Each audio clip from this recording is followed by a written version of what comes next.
Ndikulandileni abale okondedwa kulingaliro la mawa walero, mawa wapa 15 February 2023. Okondedwa mawa walero tipitirizabe kuphunzira mawu a Mulungu pamutu omwe ujonena kuti munthu osafuna kugwira ntchito asadye. Ndipo mawa walero ndi phunziro namba 8 umene kuchokera pa Yesaya 5 ndi make yoyamba mpaka ndime ya namba 7. Mawu a Mulungu mchichewa cha lero akuti, ndidzamwimbira bwenzi langa nyimbo yokamba za munda wake wamphesa. Wokondedwa wanga anali ndi munda wamphesa pa phiri la nthaka ya chonde. Anatipula nachotsa miyala yonse ndipo anaokapo mipesa yabwino kwambiri. Anamanga nsanja yolondera pakati pa mundawo, ndipo anasemanso mophinyira mphesa mundamo. Ndipo iye anayembekezera kuti mundawo udzabala mphesa zabwino, koma ayi unabala mphesa zosadya. Tsopano inu amene mumakhala mu Yerusalemu ndi inu anthu a ku Yuda, weruzani pakati pa ine ndi munda wanga wamphesawu. Kodi nchiyaniso china chimene ndikanachitira munda wanga wamphesa kupambana chomwe ndinawuchitira kale? Pamene ndinkayembekezera kuti udzabala mphesa zabwino, bwanji unabala mphesa zosadya? Tsopano ndikuwuzani chimene ndidzawuchitira munda wanga wamphesa.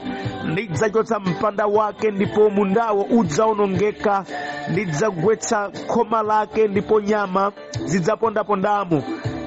Ndidzawusandutsa tsala, udzakhala wosatengulira ndi wosamalira. Ndipo mudzamera mkandankhuku ndi minga ina. Ndidzalamulira mitambo kuti isagwetse mvula pamundapo. Munda wamphesa wa Yehova wamphamvu zonse ndi Israeli, ndipo anthu a ku Yuda ndiwo minda yake yomukondweretsa. Ndipo iye ankayembekezera chiweruzo cholungama, m'malo mwake anaona kuphana. M'malo mwa chilungamo iye anamva kulira kwa anthu ozunzika. Ameni. Mawu a Mulungu amene tawerengawa titsogozedwa ndi kulingalira konena kuti munthu umakhala ndi chiyembekezo pa zinthu zimene iwe mwini udachitapo kanthu. Ameni. Chiyembekezo pa nkhani yokhudza iweyo chimachuluka pa zimene iwe mwini udachitapo. Mwachitsanzo, munthu umakhala ndi chiyembekezo chokolola utaona ntchito imene iwe mwini wake wagwira pa munda. Umakayamba kugula matumba, kuyamba kukonzekera, kukoza nkhokwe zako, kukoza malo amene udzayikepo mbewu zako, popeza munthuwe iweyo udagwira ntchito, udachitapo kanthu.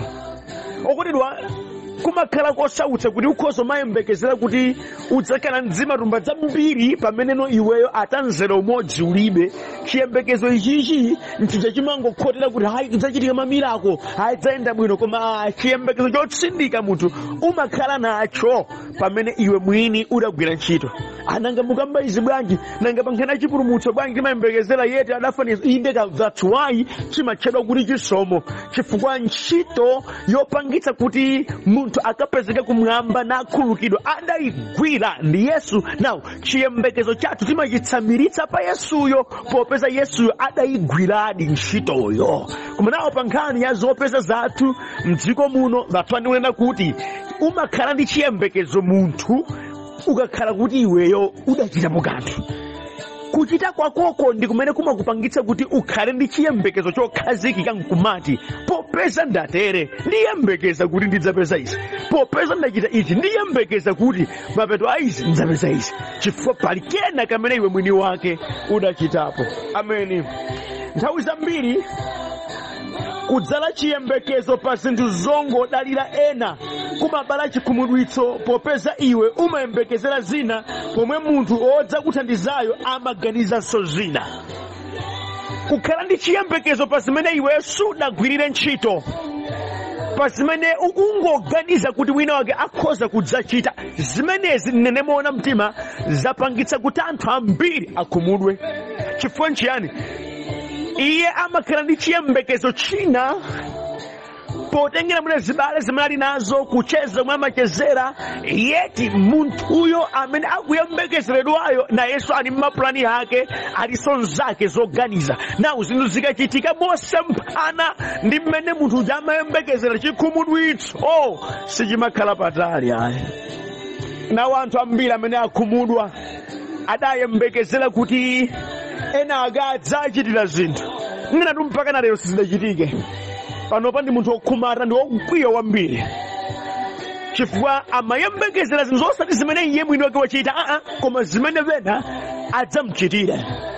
Kotedwa chiyembekezo chimakhala chotsindika pa zimene iwe mwini wake udachita, chimene mwini wakewe udatengapo mbali. Umakhala ndi kulimbika mtima kuti monga mmene ndachitiramo ndiyenera kuti ndidzapeza izi. Koma zongoganiza okondedwa zimaliza moyo, zimaliza moyo. Okondedwa chimwemwe chimabwera pamene zinthu zomwe umaziyembekezera zachitikadi. Ameni. Mtendere umaupeza kuti ndinagwira ntchito motere ndipo zidachitika monga mmene ndimaganiza, ataona ndapeza izi. Ndinkayembekeza izi, nzike ndinachita zija ndimayembekezera izizi, moti zachitika Ambuye alemekezeke. Komanso munthu akhala kuti chimene chiyembekezeracho sichidachitike, mtima umapweteka, umasautsidwa, alande ndayesesa kuti ndipange izi, bwanji zikabwera izi zikachita opposite, bwanji moyo wako sukhala ndi mtendere. Chimawawa. Ameni. Kondedwa, mawu a Mulungu amene tawerengawa, Yesaya kuyankhula ndi mtundu wa ana a Israeli pakupanga point za khedwe lawo lolakwika losemphana ndi chiyembekezo cha Mulungu amene adagwira ntchito pa iwowo namayembekeza kuti iwowo akhale mtundu womuopa Mulungu, koma sizidatero ayi. Yehova amayembekezera zina pa iwo mkulingana ndi mmene Mulungu adakhala nachitira. Iwowonso ana a Israeli nkumachita zawo zopanda pake, zosemphana ndi chiyembekezo mmene Mulungu adali nacho pa iwo.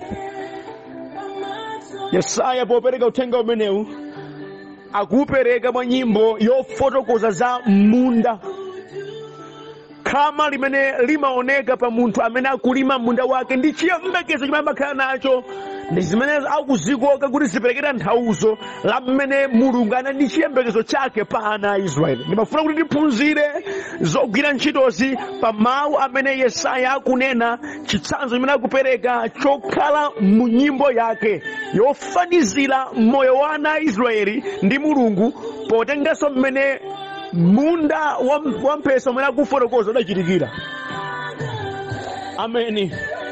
Chimene Yesaya akufuna kupereka nchonena kuti Mulungu adagwira ntchito yopambana pa ana a Israeli, adayesayesa kuchita zambiri, ndipo ntchito yakeyo ndi imene idabyala chiyembekezo mwa iye kuti ndi mmene ndachitira izi zimu, anawa pozindikira izi adzandibwezera ulemu, adzandiopa, adzandipatsa ine zofunika kundipatsa, adzandilambira koyenera chifukwa ndagwirirapo ntchito pa iwowa. Mwatsoka sadatero, zidabala mkwiyo kwa Mulungu. Ndikufonera kuti chiyani? Chiyembekezo chimene munthu umakhala nacho chidzichokera pa zimene iwe udachita. Iweyo udachita. Tili ndi anthu ambiri okondedwa mdziko lapansi amene panopa akungokhala ndi chiyembekezo chosaonetsera kuti iwowa akupangapo chiyani.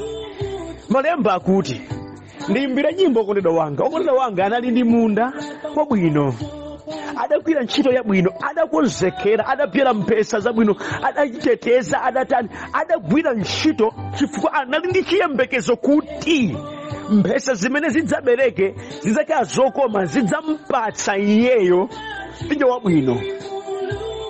Koma sizidatero ayi.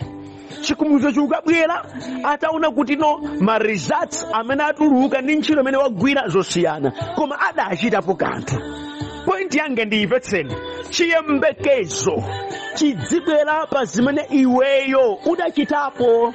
Ndipo ambiri okondedwa akuyembekezera zikuluzikulu mdziko la Malawi lino, akuyembekeza zikuluzikulu pa moyo wawo. Funso ndikufunseni, mukuchita chiyani zimene zingapange tale ndi chiyembekezo chimene muli nacho?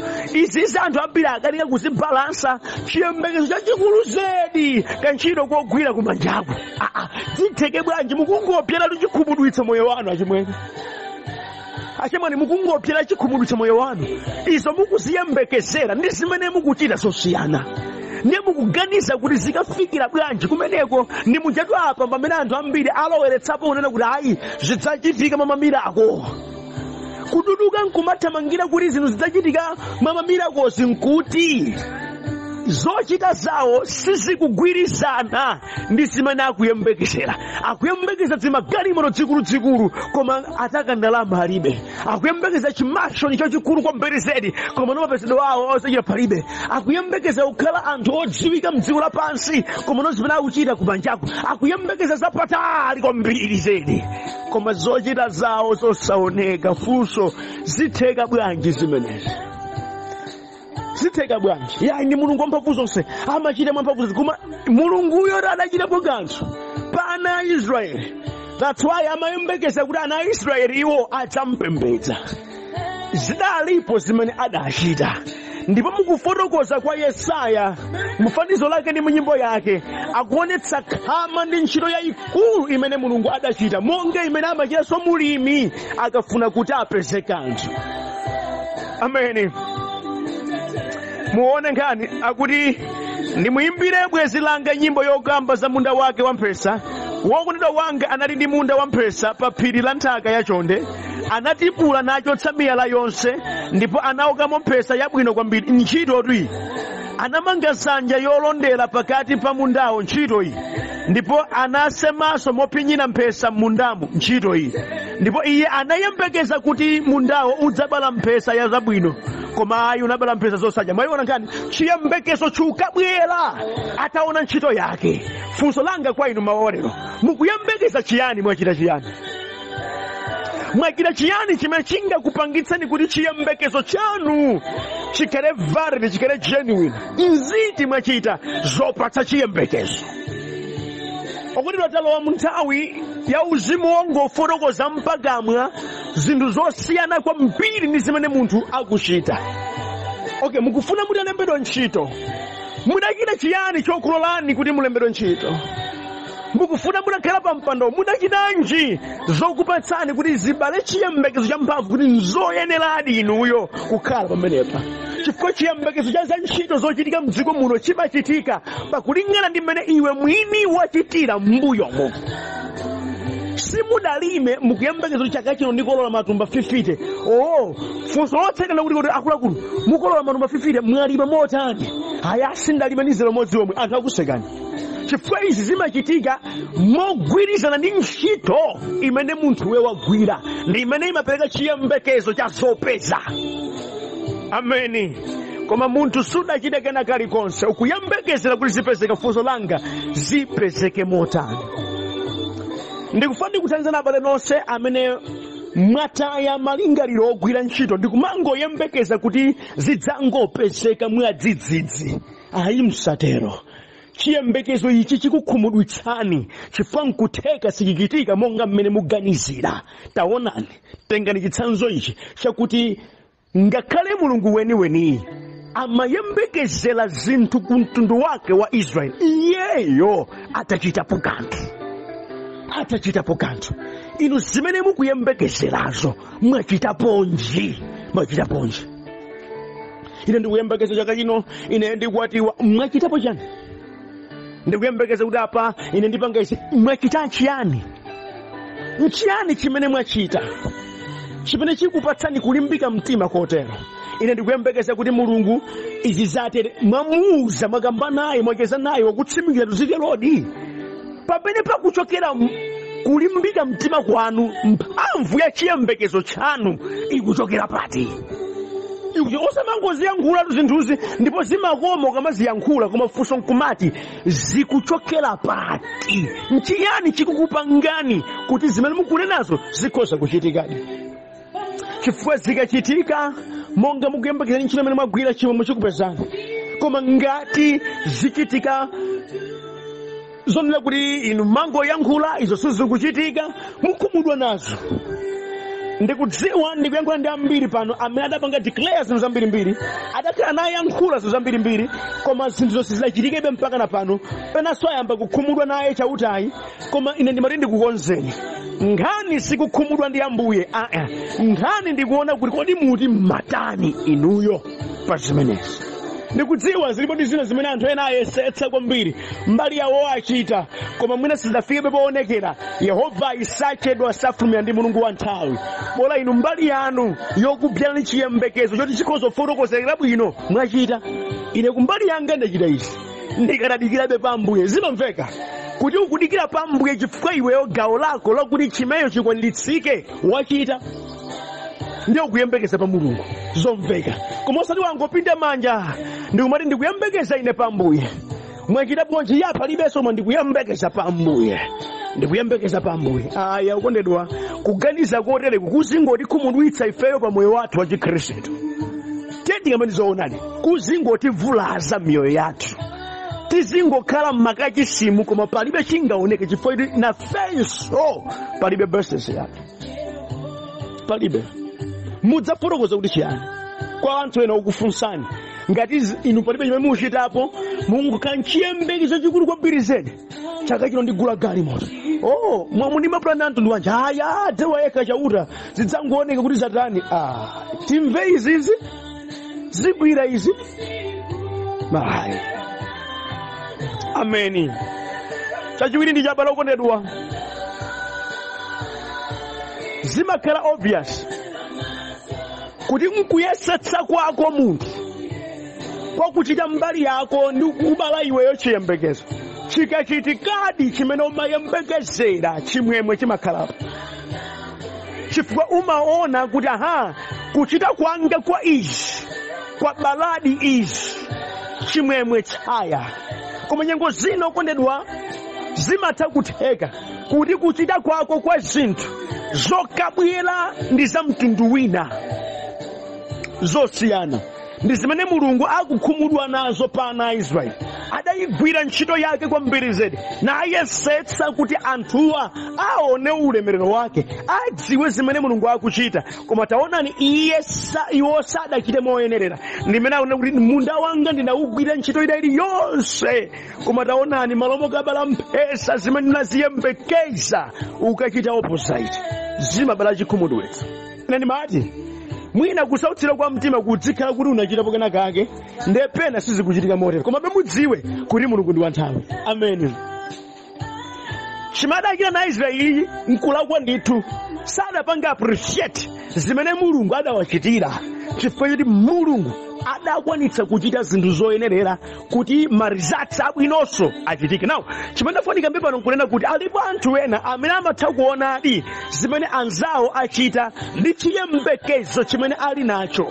Mwaiti iwo amabwera nkudzafuna kusokoneza zimenezo. Uku kunkulakwa ndipo kumapsetsa mtima. Lero mudziwe mzawo walima bwinobwino iwo apita ukamubera zimapweteka. Mzawo wapanga izi ndipo ali nchiyembekezo iwo kukangopanga frustrate chiyembekezo chake nkulakwa.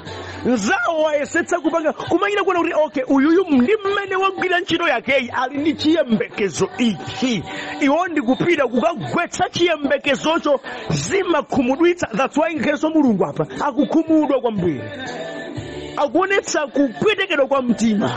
Ndipo mtikaonenga mmusimu mupeza kuti Mulungu akuchita kudandaula, ndikadachitanso chiyani tsopano. Ndi okhumudwa wayesa mbali yake ndipanda ni chiyembekezo, koma no chiyembekezo chake chafera mmazira chawonongeka chifukwa chakuti vena asankha kuchita motsutsana ndi chiyembekezocho. Okondedwa ndimati ndikapena nonse amene mmagwira ntchito imene yamdyerekezi yotere yokhumudwitsa maganizo a anthu amene ndi chiyembekezo, mutaona ntchito yabwino imene wachita nkulakwa kutero. Andikumwamba sungakudalitseni, palibe chabwino chikhoza kuonekera mwa inu.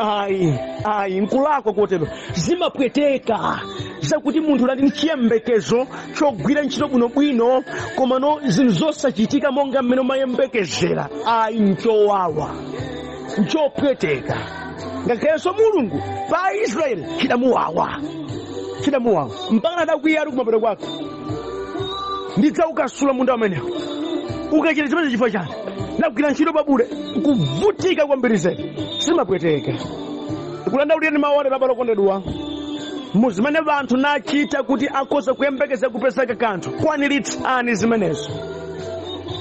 Musakhale mthenga wa mdierekezi okazisokoneza kuti amve kupweteka chifukwa chiyembekezo chogwirira ntchito chokuti chikuchokera pa ntchito zimene wachita nabwera ndi chiyembekezo chabwino. Munthu womakhala ndi confidence kuti ineyo ndidzapeza izi, nde akabwera wina nkuzisokoneza ndikapemona mtima ndimabwereza zimapweteka sizimakhala zabwino. Ayi, musakhale mthenga wa Satana ochita zimenezi. Imvani kwa ine, zimawawa chifukwa chiyembekezo chake chinali genuine. Anali ndi zifukwa zokwanira zokhala nchiyembekezo chodzakhala nzabwino malingana ndi ntchito yopambana imene wachita. Nimukhumudwitsiranji andiluka moyo kameneko kunedwa akakhala naye enda pakati pa banthu koma bweza zikhumudwitso kwa wina mukuchita kudziwa kuyesetsa kwake, mukudziwa zimene wakhala na achita, ndipo mukuyeso kudziwa kuti mmene wachitira izi ayenera kuti ayembekezera izi, nde wina ngwakhala chitchingo pakati chosokuza zonsezo. Ayi, zimapweteka, ayi zimawawa, ndipo sizabwino. Ayi, si moyo umene ndinafatikane nawo, zimapweteka kwambiri. Ndimalize modera balokondedwa, kukhumudwa kwanu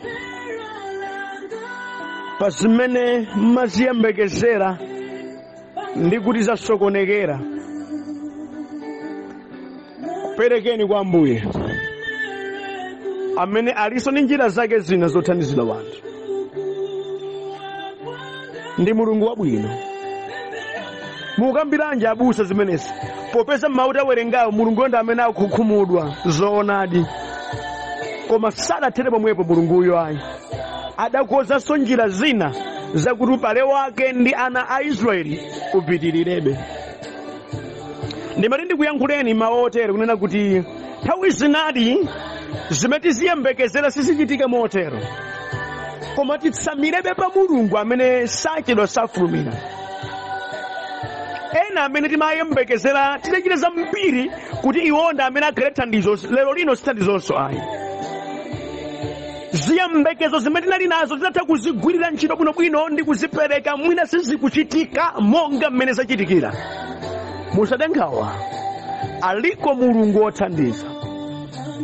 Mulungu adayembekeza potu zabwino kwa ana a Israeli, koma sizachitike mabwino monga mmene anachitira, koma sadaleme nawo. Adayesayesabe njira zina mpaka na ana a Israeli adakhalabe mubale naye. Ndipati ndikambe nanu muchimene inu mukuchita, chimene diso la Ambuye likuona, inde zabweza zikhumudwitso zochuluka, koma musamtaye Ambuye ameneyi okondedwa ndi Mulungu wabwino. Zimene inu simungathe kuzichita panokha, Iye ali ndi kuthekera kwakuchitirani, koma no chiyembekezo chanu chidzichitika pa zimene mukuchita. Ndi Mulungu wabwino, mdalireni. Abusa moti mukamba zono ndimdalire ineyo popeza khumudwa ndimadaliso yemweyo zimene sizikuchitika bwinobwino. Musamtaye Ambuyeyi, ndiye mwini zonse, ndiye pothera. Ndakuonetsani kuti ngakhale Yesu amakhumudwa ndi anthu amene Iye ayembekeza kuti akhale ake koma sakukhala ake, zimawawadi. Na mulingo wokupweteka Mulungu sakumvetsa, koma nodziwani kuti zonse zimachitika ndi Iyeyo. Ameni, zimachitika ndi Iyeyo. Mukukhumudwa kwanu thawirani kwa Ambuye, mmachidwe anu thawirani kwa Ambuye, ndipo Iyeyi amathandiza. Wena adipo amene adachita bwino kwambiri zinthu zina ndipo zasemphana ndi chiyembekezo chawo, adafika pongo nyanyala nkungole kuti ayi mwayichi ineyo ndaleka basi. Mulungutu ngakhale adafika pokhumudwa kotere koma sadanyanyale Israeli nkungontayiratu.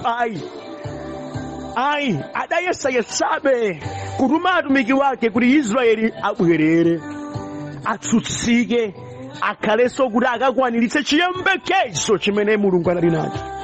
Ndikudandaula na balokondedwa amene mwina munachitapo za mphamvu zambiri nayembekeza zinthu zimene sizidachitike monga mwakuyembekeza kwanu.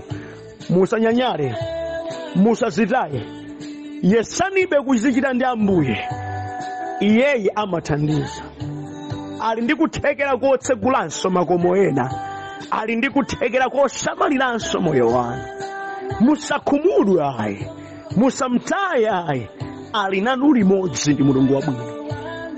Pemphero langa mawale ndikukupemphererani kuti Ambuye athandizire mkukhumudwa kwanu pa zimene mwakhala mukuyesetsa koma zotsatira zake zosaoneka. Kuyesetsa kwambiri zikhumudwitsozo zobweranso kwambiri ndikumvetsa mulungu akumvetsa kuposa ine koma ndiye mweyo othandiza. Musanyanyale yesambeni ndi mapemphero ambiri mulungu ingodabwitsa akumvetsa ayenda nanu zazikulu zake zionekera. Musaphwanye ntchito yanu kamba ka zikhumudwitso, musataye kuthekera kwanu kamba ka zikhumudwitso, musadzipatse mayina amatemberero kamba ka zikhumudwitso. Dalirambeni Ambuyeyi amene mkudzera mzochitika zake adzakudabwitsani. Ndikufuna ndipemphere nanu mawu lero kuti Ambuye aonekerebe moyo wanu ngakhale uli okulukutika ndi okhumudwa muzochuluka ndi mulungu wabwino. Tipemphere. Atate mu dzina la mphamvu la Yesu ndikupemphera chifukwa cha abale wanga amene akhala nagwira ntchito nakhala ndi chiyembekezo koma tsoka bena apanga frustrate chiyembekezo chawo atsekereza muzochuluka apangitsa mitima yawo ikhale yokhumata misozi ichite kutsika. Ndikupemphera mawu lero kukuwuzani Ambuye Yesu kuti khudzikani mtima ndi nyengo zawo ndipo mwathandiza Ambuye Yesu. Musanyozere kuyesetsa kwawo. Mukumvetsa kuti munthu wina aliyense akayesa kuchita mbali yake akhala nchiyembekezo ndipo chiyembekezo chikalephereka moyo umapweteka. Inunso mudachitira zomwezo pa Israeli. Amene mudayembekeza chilungamo iye sadachite, amene mudayembekeza chiweruzo sadachite, chidakukhumudwitsani koma simudamtaye kunja ayi, mudapitirirabe ndi kumkonda. Yehova ndikupemphera dzionetsereni nokha mwa wonse okulukutika, mwa wonse okhetsa misozi pa banja lawo ayesetsa sizikuyenda. Yehova lowererani nyengo zawo pezekani, dziululeni ndi mulungu wazatheka bwanji. Zokanika ndi anthu mdziko lapansi mulungu muli ndi kuthekera kochita. Pemphero langa mawu lero lowererani mnyengo zawo, athandizeni Ambuye Yesu. Wonekelani ndi mulungu wodabwitsa, wonekelani mukhudzika mtima ndi ana wanu. Musalole chiyembekezo chawo Ambuye chisungunuke, musalole Ambuye kuthekera kwawo kutayike, koma vomerezana Ambuye kuti chikondi chanu chodabwitsa chionekere miyoyo yawo. Adzanene mawu akadapanda kukhala thandizo langa Yehova ndithu ndimata, koma atamandike mulungu amene wandisamalira, amene sadalole ndikokoloke, amene sadalole nditayike. Chimenechi chidzakhala umboni ndipo chidzaoneka chozizwa. Ndikupemphera izi mu dzina la mphamvu la Yesu Khristu wamoyo. Amen.